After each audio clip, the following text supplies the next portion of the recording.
Hello, What's on Stage podcast listeners. It is Alex here with another bonus episode. In this episode, we are flying over to America, where TheaterMania's editor-in-chief David Gordon has sat down with director Bill Condon to discuss his new film production of Kiss of the Spider-Woman, based on the much-loved musical.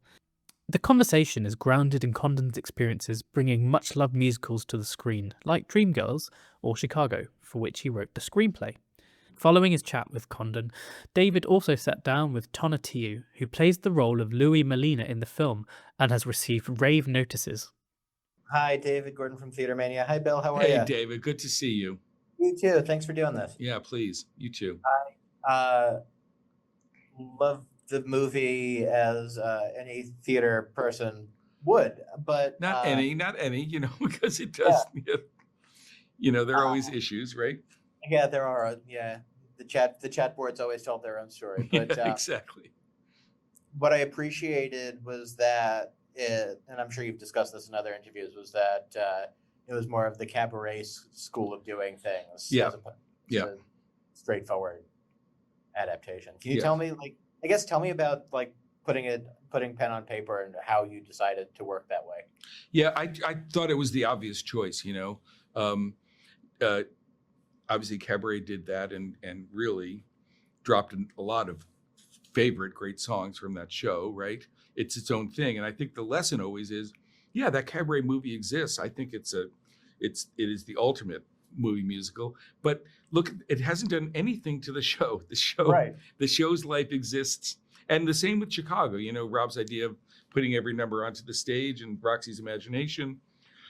Same thing, it has its life and that has its life. And that's what I keep wanting to remind purists here, no one's touched the show. And in fact, with any luck, if this movie, gets an audience, the show's finally going to come back, and be revisited. So, but it did seem, the template just seems so clear, right? And the reason this is like the third leg of the whatever, or the third panel of the triptych of the Kander and Ebb musicals is that like Sally Bowles and like Roxy Hart, Molina lives in the imagination, specifically in having a difficult reality, escapes from that into show business, And I keep thinking one of the common denominators there is Fred Ebb.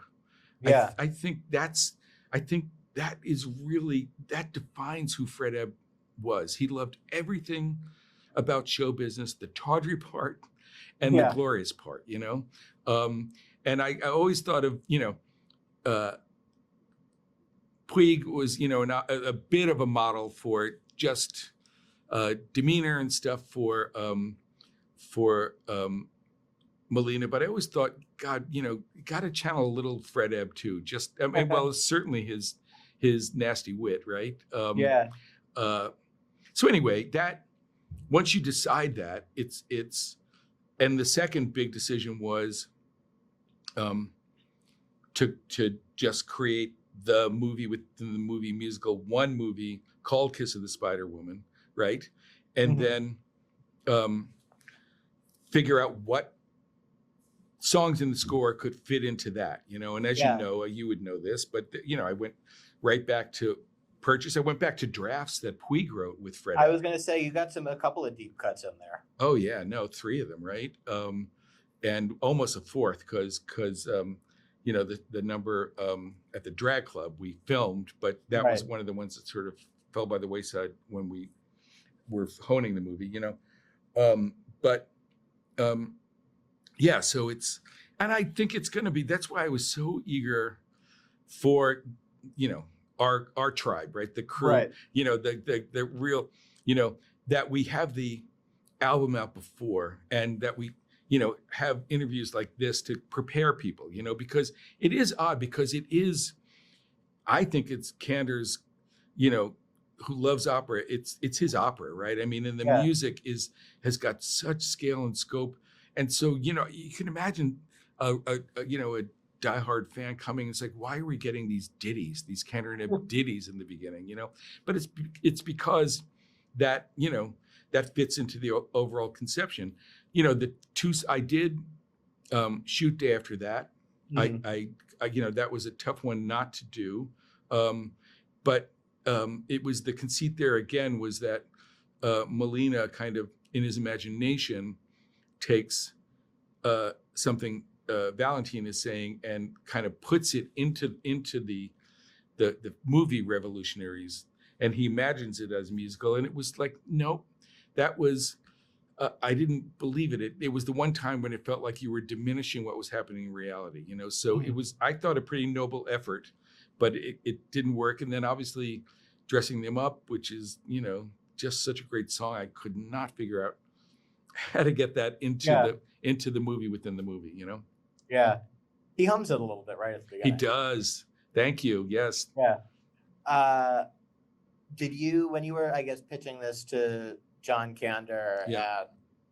and I assume Terrence McNally back before he passed? Yes, exactly. Did you make that connection with them about like maybe like it's Fred Ebb's influence with between like Molina and Roxy and Sally Bowles? And I don't think I did in that conversation. No, what I was talking to them about was, and Terrence specifically, and man, he was so generous. He was like, you make movies, that, do what you think is best. But more than that, we did talk about the fact that, for a 1993 Broadway audience, that there were some edges that had to be sanded off, specifically, some love story aspect, adding anything for him, right? Which does make the ultimate lovemaking a bit transactional, right? He actually says it, if I go to him right now, then, and I didn't want to do that. I wanted to take you on the journey where there was nothing transactional about it. It really was kind of pure. And then it leads to a moment of sacrifice that isn't manipulated, So I told him that plus the gender fluidity, those were aspects of the novel that I wanted to explore. And he was like, yep, go for it, I was going to say that, and you'll tell me if this is a spoiler that you don't want talked about, No. but I thought the last number where Molina, I guess, is in feminine form and like they changed the gender of the lyrics. And Yes. I didn't know the show all that well when I saw the movie, but I've since like done the deep dive. Right. And I was like, oh, if Kander and Ebb wrote that in 1993 or whenever it was, right. that like that's crazy that they were just sort of going with it. No, it's true. Well, in the show, it's his name was show Molina. it's a he, and it's in the movie it's a she. Yeah. Right. But they wrote She's a Woman, right? And that's another interesting example because She's a Woman on stage is Molina singing about Marta and his wanting to be Marta. He wants to be the woman that Valentine is in love with. And for me, dramatically, it was way too early, for Molina to kind of even acknowledge those feelings for Valentine. But more than that, it did feel like you don't change one lyric, but someone who sees themselves as a woman, that's like an anthem, Yeah. And I hope it's embraced as such, Yeah. What was the hardest thing, I guess, from the original stage property for you to like the thing that you most wanted in, but was it dressing her up? It was dressing them up. Yeah, it really was. Yeah. That was a tough one. Yeah. It's how did you, I guess, settle on the idea of, and Tonatiuh described it as two 40-minute movies basically, or 2 hours. Well, 80-minute and 40-minute, right? Yeah. How did you settle on, I guess, that way of shooting it, or was that the most natural way to sort of open it up? Well, it was partly, it was one of those things where it's like, we're not going to get a Beauty and the Beast budget to make this movie, right? Right. And it's always been a cult musical, let's face it, right? So, and you want to be true to what it needs to be, which, not soften the edges. So it meant, but no one wants a budget musical. To me, that's an oxymoron, right? I mean, musicals. So, but that's when I was like, oh, it's 35, 40 minutes movie. We're making a 35-minute musical, right? And we can spend what it takes to make that lavishly the way we want to. If we pay for it, by making an 80-minute, very, very independent movie in Uruguay. So that's what we did. It was 2 movies made back to back. That's really cool. And I appreciated that you and your DP did the thing where you managed to see the dancers like dancing in full as opposed to exactly, right? the new style of shooting everybody from the waist up and not seeing the people actually dancing, if you know what I mean. I do. That's, by the way, that's cabaret, right? Cabaret and Fosse invented that, and it became dominant because it was MTV and all that stuff. But we reverted to an older style, a Stair-inspired style of seeing people full body. Yeah. It's, what was it like? I guess, what's it like shooting a movie in Uruguay? Especially Great. a movie like... It's great. The wonderful crew. It was much more civilized there than doing it the part in New Jersey. Yeah. Just because I was going to say, you don't hear about movies being shot in Uruguay very often. They should. It was one of those things. It was this great production company, and they would throw parties during the evening. Suddenly, we're all having an incredible barbecue. It has, I think there are like 80 million cows there, and only, so it has like the greatest meats in the world. And it was a very convivial, wonderful place to make a movie. Yeah. And more than that, it's, we had a lot of Argentinian crew also. It's just like across the, excuse me, it's like a 2-hour ferry ride, right? And a lot of actors from Buenos Aires. So a lot of people had lived through the story, through uncles and fathers and grandfathers, cousins who've been disappeared. So many people, and also in Uruguay, they had their own struggles. So it was great to have that feeling that this novel, which is still taught in school in Argentina, was something that was really alive there. What does it mean to you to have this one out in the world now, having done the, that Candor and Ebb triptych?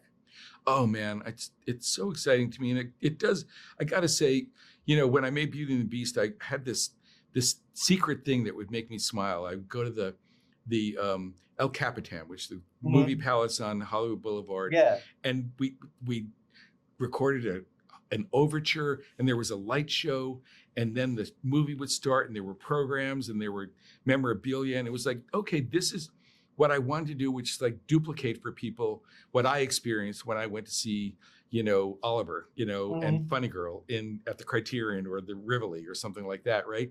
And here, it's the same thing. I kind of pinch myself when I see commercials for this musical that, as I said, has a great cult, but isn't. It's sort of for a minute you can pretend you're back in a world where these things used to happen on an annual basis, Yeah. Thank you for your time, sir. I appreciate it. Cool. Good to talk to you.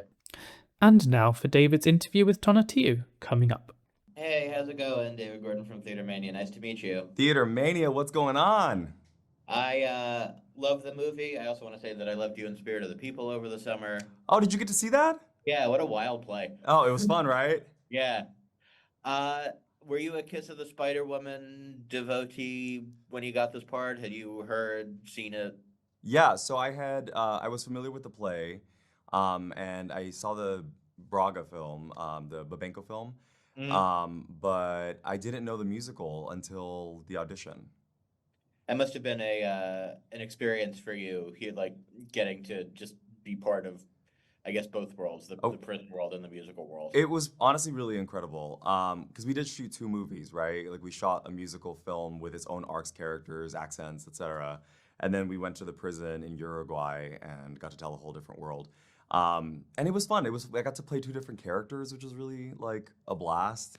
And in a weird way, I got to play the entire gender spectrum, from like hypermasculinity with Kendall Nesbitt to like a genderless form, and then a hyperfemininity towards the very end.